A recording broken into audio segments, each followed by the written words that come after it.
Assalamualaikum warahmatullahi wabarakatuh. Hello everyone, welcome back to my video. And this is our NINT meeting. Then I will share to you the material. Okay, first, as usual, I will explain the vision of Latan Samashiro University, that is menjadi universitas yang unggul, berdaya saing global, berjiwa entrepreneurship, berdasarkan akhlakul karimah. And then the vision from Faculty of Teacher Training and Education is menjadi fakultas guru dan ilmu pendidikan yang unggul pada penyiapan bahan ajar berbasis digital dan edupreneur yang dapat berdaya saing global dijiwai akhlakul karimah.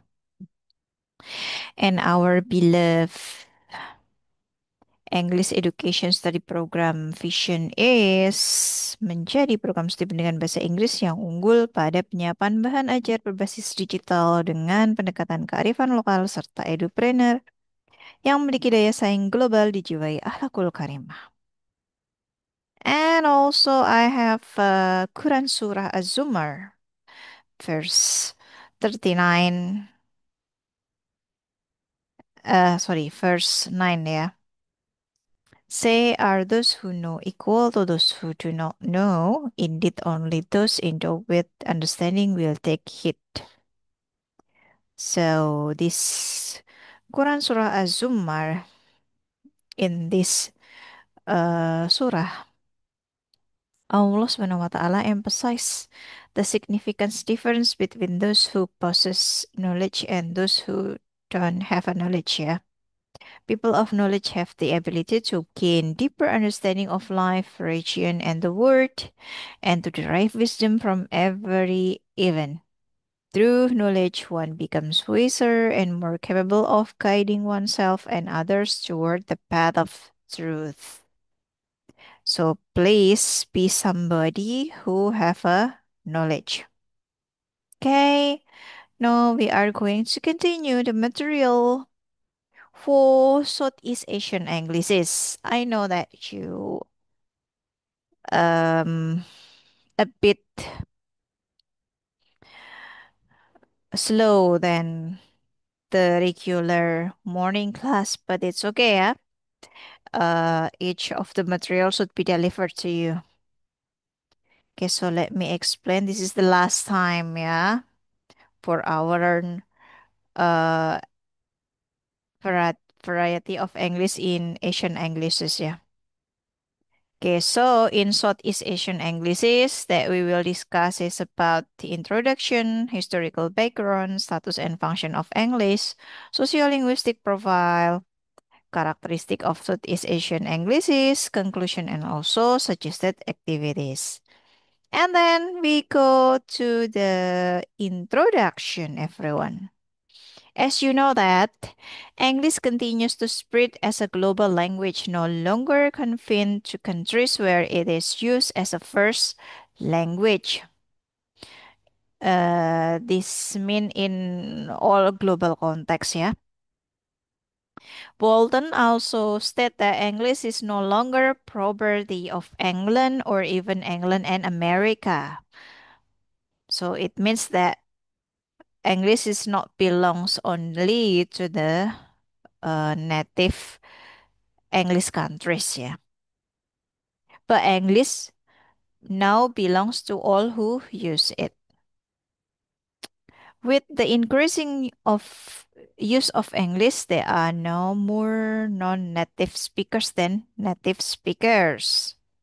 The spread is particularly evident in Southeast Asia, a sub-region comprising 11 countries with diverse ethnicities, cultures, and languages. So, later on, when we talk about Southeast Asian, English is English merely will become more varied because of the ethnicities and cultures, yeah, from each country. Okay. And then for the historical background, English having become an essential component of life for communities in Southeast Asia has its history closely tied to colonialism. Although Thailand, the only country in this region not colonized by European powers, was spared direct influence from English. All other countries experienced dominance by various European forces that shaped their linguistic landscape. And then look at here, everyone. I will explain you one by one the historical background, how English can enter to each country, yeah, in Southeast Asian.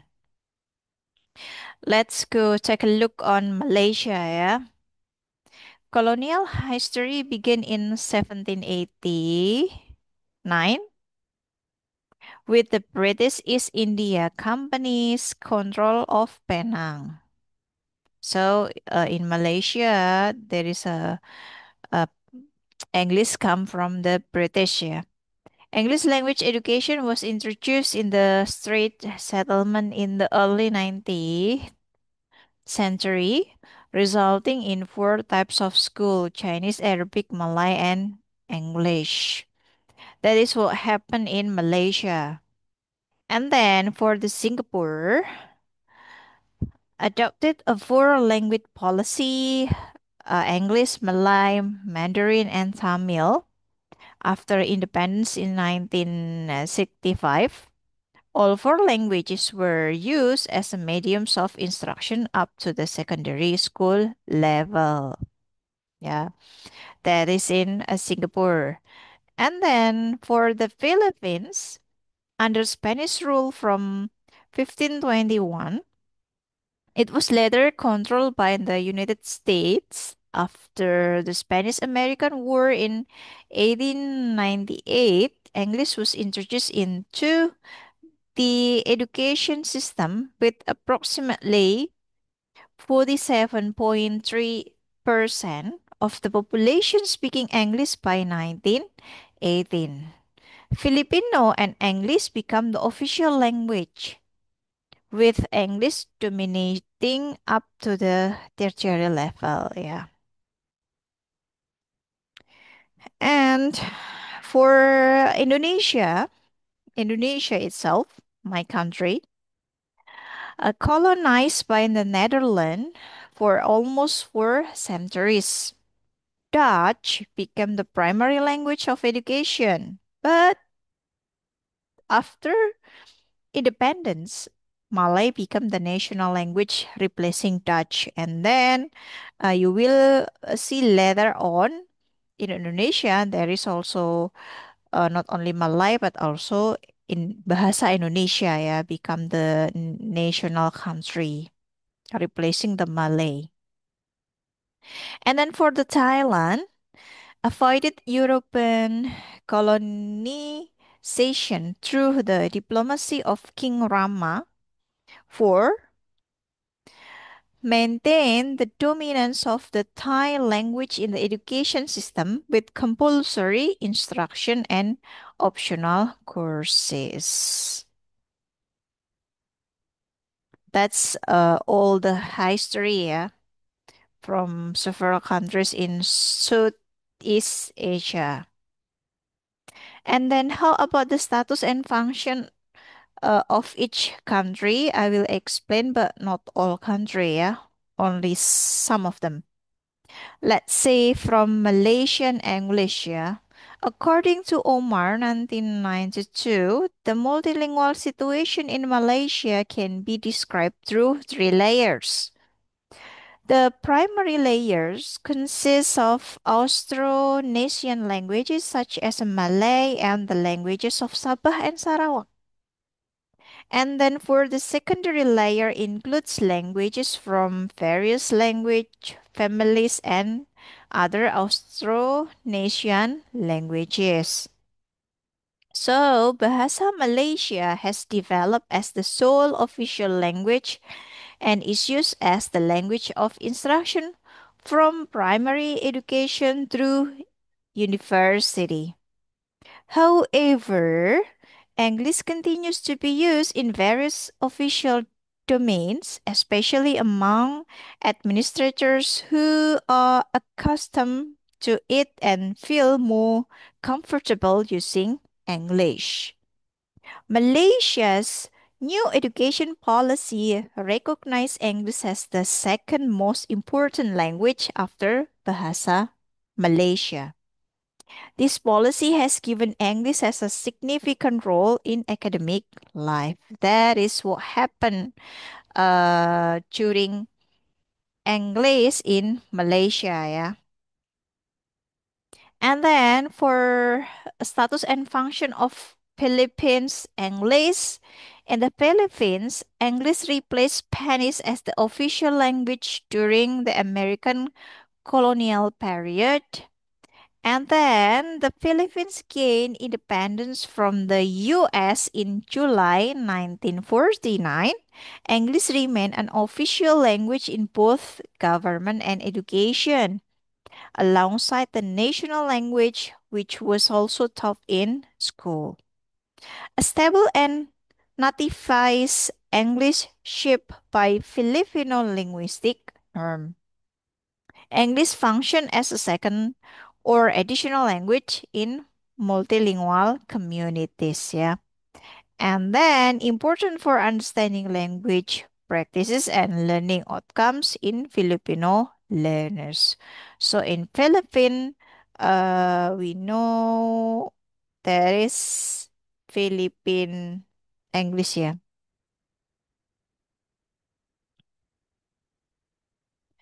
And for the Indonesia, the status and function of Indonesian English.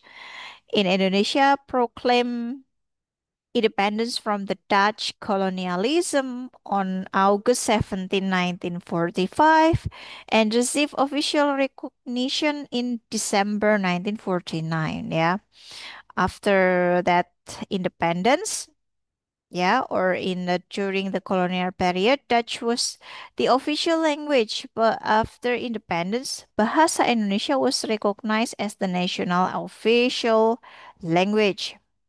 English entered Indonesia primarily through trade, missionary activity, and colonial contact. Through it was not the colonial language, yeah,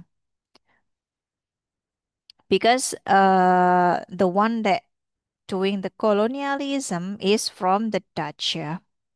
Instead of Dutch, English was adopted as the second important language in the educational curriculum, especially at the high school level. Strongly influenced by multilingualism, like as Bahasa Indonesia, mm, and also local languages, because you know that in Indonesia there are so many islands, yeah, and each island has different languages, has a different culture, ethnicity. That is, local languages become varied in Indonesia. So you can find there is a Sundanese English or Javanese English or Batak English or anything. It can be because the variety of local languages. And then English proficiency levels vary widely across region, socioeconomic groups, and levels of access.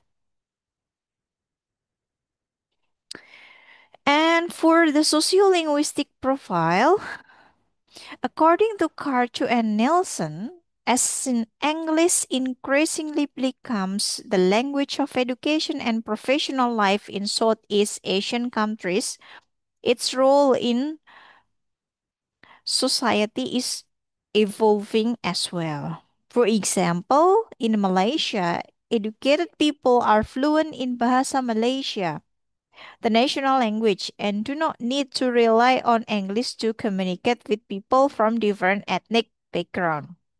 In casual setting, it is common to hear people mixing English with Malay in their conversation. Some Malay words are often used alongside English. So, for instance, eh and ah are particles of often used to start sentences or ask questions. Pun means also, makan means food or to eat. Susah means difficult. Lah is a particle used in Malaysia and Singapore to add emotion or show friendliness. It often indicates solidarity or closeness among speakers. This style of English is not the formal or standard variety Malaysians would use in official setting. Instead, it is a casual conversational variety that helps people create a shared social space in informal setting. That is all the background of sociolinguistic profile, yeah, and countries Southeast Asia. And for the characteristic of Southeast Asian countries, we will discuss one by one, yeah. South Asian Southeast Asian varieties of English exhibit distinct linguistic characteristics influenced by interaction with local languages in a multicultural and multilingual environment across countries like Singapore, Malaysia, and the Philippines. And then for the characteristic that I will share to you one by one, let's start from the phonological features. In phonological characteristic include simplified vowel distinction, making words like sheep and sheep sound similar, and the substitution of consonant like the with the or the depending on the speaker's first language. That what's happened in Southeast Asian English's phonological features, yeah. So from Malaysia, Singapore, Philippines, Indonesia, it can be different, yeah, for the phonological features. It based on their first language.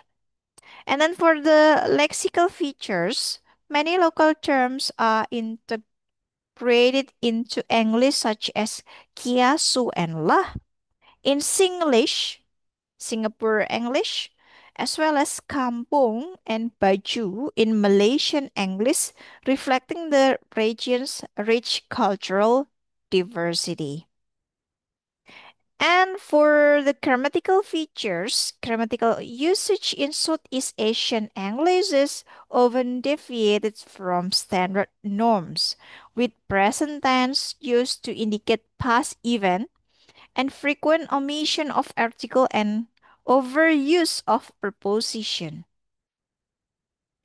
And for pragmatic features, English in Southeast Asia reflects local politeness norm where indirectness is valued and requests or disagreement are expressed softly to avoid confrontation.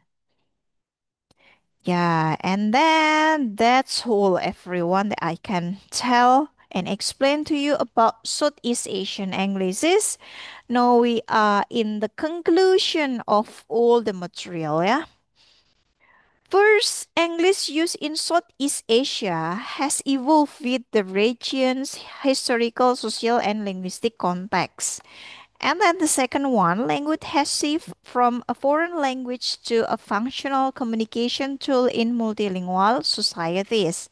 English serves as a natural bridging language, enabling communication across diverse ethnic groups and fostering shared social space.